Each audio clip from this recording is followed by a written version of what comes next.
మా నాన్న నాకు ఏది కావాలన్నా కొనిస్తాడు, మా అమ్మ నాకు ఏది కావాలన్నా కొనిస్తుంది. అదే భార్య అనుకోండి, వాళ్ళకి డబ్బులు ఉండవు కానీ వారి అక్రతలు తీర్చబడతాయి. వాళ్ళ దగ్గర సామర్థ్యం ఉండదు కానీ వాళ్ళు చేయగలుగుతారు. వాళ్ళ దగ్గర బలం ఉండదు కానీ బలమైన పనులు చేస్తాము. అప్పుడు పరలోకమందు నీకు ధనము కలుగును, నీ వచ్చి నన్ను వెంబడించుమని అతనితో చెప్పాను. యేసుకి స్తోత్రం కలుగును గాక. నేటి దిన బోధకులకి యేసయ్య బోధకు ఎంత తేడా ఉందో ఒకసారి ఆలోచన చేశారా? వింటున్నారా? నేటి దిన బోధకులకి యేసయ్య బోధకు ఎంత తేడా ఉంది.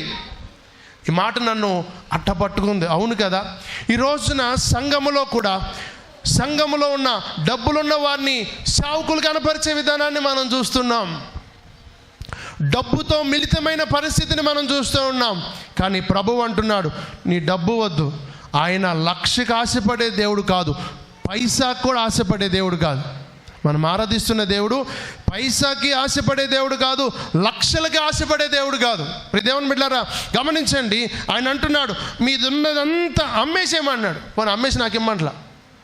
ఈ రోజున సరే మీకు ఇది ఉందంటున్నారు కదా, సరే సేవలో నేను సేవ చేస్తున్నా కాబట్టి నాకు ఒక బిల్డింగ్ కట్టించు. మరి అది నా కారు లేదు కాబట్టి నాకు ఒక రథం కావాలి. ఇంకా ప్రభు కొరకు నేను పని చేయాలి, తండ్రి చెప్పిన పని నేను చేయాలి కాబట్టి నాకు ఒక వాహనం కొను. కాబట్టి మరి ఈ రీతిని ఉంటున్నాను కదా, మరి లైవ్ ఇవ్వాలి కాబట్టి ఇవన్నీ చేయాలి, ఇవి కొను. లేదంటే కీబోర్డ్ లేదు, కీబోర్డ్ కొను. ఒక ఎల్ఈడి స్క్రీన్ కొను. ఈ రోజున బోధకులు ఎట్టాకున్నారు. కానీ దేవుడు అట్టలేడు. దేవుడు ఎట్టాకున్నాడంటే, ఇదిగో నీకున్నదంతా అమ్మి అదండి క్రీస్తు బోధ.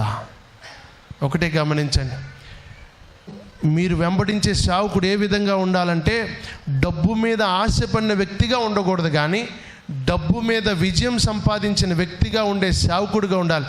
మరి ముఖ్యంగా నాలాంటోడికి. ఈ రీతిన అన్నీ అమ్మేసి మళ్ళీ అన్నాడు, అన్నీ అమ్మేసిన అప్పుడు రమ్మంటున్నాడు. అంటే ఏంటి?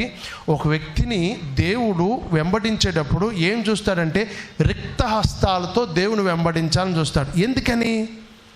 Completely depending upon God.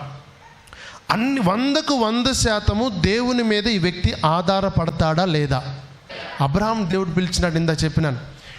తండ్రిని విడిచిపెట్టమన్నాడు, అందరిని విడిచిపెట్టమన్నాడు, విడిచిపెట్టి వచ్చేసాడు. ఈ వ్యక్తి దేవుని మీద ఆధారపడతాడా లేదా? ఉదాహరణకి ఇప్పుడు చూడండి, ఇప్పుడు చిన్నపిల్లలు ఉన్నారు మన సంఘంలో, చిన్నపిల్లలు సండే స్కూల్ పిల్లలు, ఒక 5వ తరగతిలో పిల్లలు ఉన్నారు. వీళ్ళని సెంటర్కి తీసుకువెళ్తారు తల్లిదండ్రులుగా. ఇక వాడు నమ్ముతాడు అంతే, మా నాన్న నాకు ఏది కావాలన్నా కొనిస్తాడు, మా అమ్మ నాకు ఏది కావాలన్నా కొనిస్తుంది. అదే భార్య అనుకోండి, నేను ముందుగానే అనుకున్నా నువ్వు డబ్బులు తీసుకురావన్న సంగతి నాకు తెలుసు, అందుకని నా దగ్గర ఒక 500 రూపాయలు ముందుగానే నువ్వు ఇచ్చిన దాంట్లో నేను పక్కనెట్టుకున్నాను, నా పర్సులో ఉన్నాయి, నీ డబ్బులు తేపోయినా పర్లేదు. భర్త ఎప్పుడైతే నేను డబ్బులు తీసుకురాలేదమ్మా అన్న మాట రాగానే వెంటనే వచ్చే డైలాగ్ ఇదే. అక్కోళ్ళారా అంతేనంటారా కాదంటారా?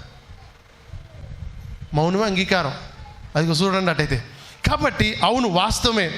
కానీ పిల్లల్ని అడగండి, వాళ్ళు రూపాయి తీసుకెళ్ళరు. కానీ తల్లికి లేని ఆ ధైర్యము, తల్లికి లేని విశ్వాసము పిల్లలకు ఉంటుంది. అంటే ఏంటి? ఇప్పుడు నా నాన్న నన్ను సెంటర్ తీసుకెళ్తున్నాడంటే నేను అడిగినవన్నీ నాకు కొన్నిస్తాడు. అవునంటారు కాదంటారు? పిల్లలకున్న విశ్వాసం ఎట్లాగున్నది, భార్యకున్న విశ్వాసం ఎట్లాగుంది ఒకసారి ఆలోచన చేయండి. ముందుగానే సిద్ధపడింది భార్య, ఈ బిడ్డలు ఏం సిద్ధపడలా. ఒకటే, మా నాన్నే నాకు అన్నిటికీ ఆధారం, మా అమ్మే నా అన్నిటికీ ఆధారం. ఈ రోజున బిడ్డలుగా అందుకని యేసుక్రీస్తు ప్రభు వారు ఏమన్నాడంటే, చిన్నపిల్లల వంటి వారిదే పరలోక రాజ్యం. Praise the lord.